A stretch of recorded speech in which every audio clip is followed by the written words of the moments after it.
పచ్చని లోయ నడిబొడ్డున, దట్టమైన అడవి పక్కన, ప్రశాంతమైన అడవిపల్లి అనే ఒక గ్రామం ఉంది. ఆ గ్రామంలో నాగయ్య అనే ఒక వ్యక్తి ఉండేవాడు. అతడు తనను తాను న్యాయవేత్తగా ప్రకటించుకున్నాడు.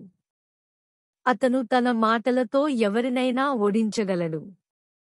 గ్రామ తగాదాలన్నీ అతని వద్దకే వచ్చేవి. ఎవరు ఎక్కువ డబ్బు ఇస్తే వారి పక్షాన్నే తీర్పు చెప్పేవాడు. ఒకరోజు జోగయ్య అనే వింతైన యాచకుడు గ్రామంలోకి వచ్చాడు. అతను ఒక పాత తలపాగా, చిన్న గంటలు ఉన్న ఒక పాత బుట్టని తీసుకువచ్చాడు. అతని మాటలు గ్రామంలో కలవరం రేపాయి. అప్పుడు అతను ఆ గ్రామ ప్రజలతో ఇలా అన్నాడు. నేను ఎవరినో మీకు తెలుసా? నేను దేవుని సేవకుడిని అని అతను ధైర్యంగా ప్రకటించాడు.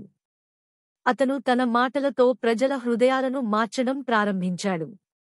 స్వయం ప్రకటిత న్యాయవేత్త అయిన నాగయ్య కూడా భయపడటం మొదలుపెట్టాడు.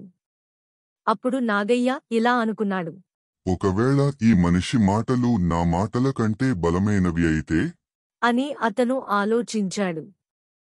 అందుకని నాగయ్య అతనిని మాటల యుద్ధానికి సవాలు చేశాడు. నువ్వు నిజంగా శక్తిమంతుడివైతే ఈ గ్రామానికి నిజాయితీని తిరిగి తీసుకురా. ఇక్కడ అందరూ అబద్ధాలు మరియు మోసంలో జీవిస్తున్నారు అని అంటాడు. అప్పుడు జోగయ్య ఒక చిన్న నవ్వు నవ్వి, ఒక మంత్రంలాంటి మాటని గ్రామస్తుల చెవుల్లో గుసగుసలాడాడు. నిజం మాట్లాడండి, శాంతి వస్తుంది. అబద్ధం చెబితే నాశనమవుతారు అని అంటాడు. అప్పుడు వింతగా ఏదో మాయ జరిగింది.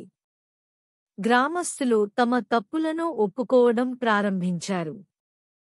దొంగలు, మోసగాళ్లు మరియు మోసం చేసేవారు అందరూ తమ నేరాలను అంగీకరించడం మొదలుపెట్టారు. అప్పుడు కోపంతో నాగయ్య, ఇది దైవికమైన మంత్రం కాదు, ఇది మోసం అని అంటాడు. కాని ఆ మంత్రం నాగయ్యను ఏమీ చేయలేకపోయింది. బదులుగా అది అతని సొంత కుమారుడిపై పనిచేసింది. ఆ అబ్బాయి, నేను నా తండ్రికి కోర్టులో ప్రజలను మోసం చేయడంలో సహాయం చేశాను అని బహిరంగంగా ఒప్పుకున్నాడు. అప్పుడు జోగయ్య ఇలా అన్నాడు. మాటలకు గొప్ప శక్తి ఉంది. కాని అవి స్వచ్ఛమైన హృదయం నుండి వచ్చినప్పుడే పవిత్రమైనవి అవుతాయి అని అంటాడు. ఆ తర్వాత జోగయ్య నిశ్శబ్దంగా గ్రామం నుండి వెళ్ళిపోయాడు. అతను ఎక్కడికి వెళ్లాడో ఎవరికీ తెలియదు. కాని అతని మాటలు ప్రతి ఇంటిలోనూ ప్రతిధ్వనిస్తూనే ఉన్నాయి.